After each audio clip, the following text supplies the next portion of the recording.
Big boss Malayalam season 6-ൽ നിന്നും Gabri evict ആയതിനു ശേഷം പ്രേക്ഷകർ ഏറ്റവും കൂടുതൽ ഉറ്റുനോക്കിക്കൊണ്ടിരുന്നത് ജാസ്മിൻ്റെ ഗെയിം ജാസ്മിൻ എങ്ങനെയായിരിക്കും ആ ഒരു സാഹചര്യത്തെ നേരിടുക എന്നതാണ്. ഈ ഒരു സംഭവങ്ങളെല്ലാം കഴിഞ്ഞ ശേഷം ആദ്യം തന്നെ ജാസ്മിൻ പോയിട്ട് ഗബ്രിയുടെ ആ ഒരു കട്ടിലിൽ പുതച്ചു മൂടി കിടക്കുകയായിരുന്നു. ആ ഒരു സമയത്ത് തന്നെ ബിഗ് ബോസ് അവിടുന്ന് ആ ഒരു ബൗബോ ശബ്ദം ഉണ്ടാക്കുന്നുണ്ടായിരുന്നു. ജാസ്മിൻ ഉറങ്ങിയെന്ന് തോന്നും. അതിനുശേഷം ജാസ്മിൻ വല്ലാതെ മുൻപുള്ള ആ ഒരു ആഹ്ലാദമോ ചിരിയോ ഒന്നും തന്നെ ഇപ്പോൾ ജാസ്മിൻ്റെ മുഖത്ത് നമുക്ക് കാണാനായി സാധിക്കുന്നില്ല. അതിനുശേഷം ഗബ്രി പോയതിനു ശേഷം എനിക്ക് പേഴ്സണലി തോന്നിയൊരു കാര്യമാണ്, ജാസ്മിൻ്റെ മുൻപുണ്ടായിരുന്ന ആ ഒരു പ്രസരിപ്പ് അത് ഇപ്പോൾ ഇല്ല.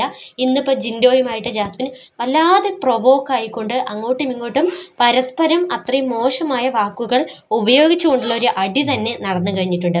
സത്യത്തിൽ ജാസ്മിൻ എന്താണ് അവിടെ സംഭവിച്ചിരിക്കുന്നത്? ജാസ്മിൻ ഒരുപക്ഷെ ഇതിപ്പോൾ നമുക്ക് രണ്ട് രീതിയിൽ വിലയിരുത്താം.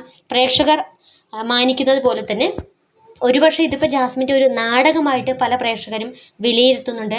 കാരണം സിമ്പതി വോട്ട് എന്ന് പറയുന്നത്, ഈ ഒരു ഗബ്രിയോട് ജാസ്മിൻ ഇവിടെ നിന്നും പറയുന്നുണ്ട്, നീ എന്നെ കാണുന്നുണ്ടോ, എൻ്റെ മനസ്സ് മനസ്സിലാക്കുന്നുണ്ടോ എന്നൊക്കെ ചോദിക്കുന്നുണ്ട്.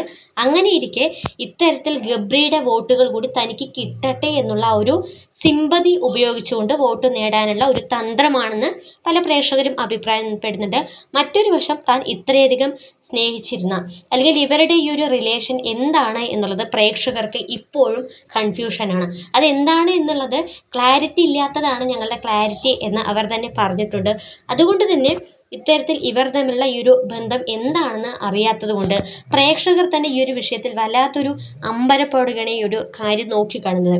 കാരണം ഇപ്പോൾ ജാസ്മിൻ ഒരുപക്ഷെ താൻ ഇത്രയധികം സ്നേഹിച്ചിരുന്ന അല്ലെങ്കിൽ തൻ്റെ പ്രണയമായിക്കോട്ടെ, ജാസ്മിൻ്റെ പ്രണയമായിക്കോട്ടെ, സ്നേഹമായിക്കോട്ടെ, ഫ്രണ്ട്ഷിപ്പ് ആയിക്കോട്ടെ, എന്തുമായിക്കോട്ടെ, ജെന്യൂനായിട്ട് ജാസ്മിൻ ആ ഒരു സാഹചര്യത്തെ അല്ലെങ്കിൽ തൻ്റെ ഇത്രയധികം സ്നേഹിച്ചിരുന്ന ഗബ്രി പുറത്തു പോയുള്ള വിഷമമായിരിക്കാം, അല്ലെങ്കിൽ താൻ ഇത്രയധികം പ്രണയിച്ചിരുന്ന തൻ്റെ ആ ഒരു പ്രണയിതാവ് പെട്ടെന്നൊരു ദിവസം ആ ഒരു ബിഗ് ബോസ് വീട്ടിൽ നിന്നും പുറത്തു പോയതിൻ്റെ ആ ഒരു സങ്കടമായിരിക്കാം. എന്തു തന്നെ ആയിക്കോട്ടെ, പക്ഷെ ഇതൊരു ഗെയിം ഷോയാണ്. അതുകൊണ്ട് തന്നെ പ്രേക്ഷകർ തീർച്ചയായും പറയുന്നത് ഇതൊരു നാടകം തന്നെ ആയിരിക്കും എന്നുള്ളതാണ്. കാരണം ഒരു ഗെയിം ഷോയിൽ വന്നിട്ട് ഇത്ര ദിവസം മാത്രം പരിചയമുള്ള രണ്ട് വ്യക്തികൾ തമ്മിൽ ഇത്രയും ജെന്യൂൻ ആയിട്ടുള്ള അല്ലെങ്കിൽ ട്രൂ ലവ് ഒക്കെ ഉണ്ടാവുമോ എന്നുള്ളത് പല പ്രേക്ഷകരും അഭിപ്രായപ്പെടുന്നുണ്ട്. എന്തു തന്നെയായാലും ഇതൊരു ഗെയിം ഷോയാണ്.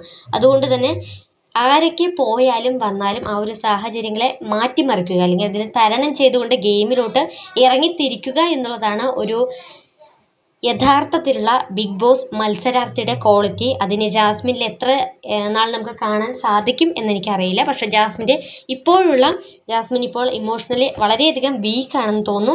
എന്തായാലും നമുക്ക് കാത്തിരിക്കാം ഇനിയുള്ള ജാസ്മിൻ്റെ ഗെയിം എങ്ങനെ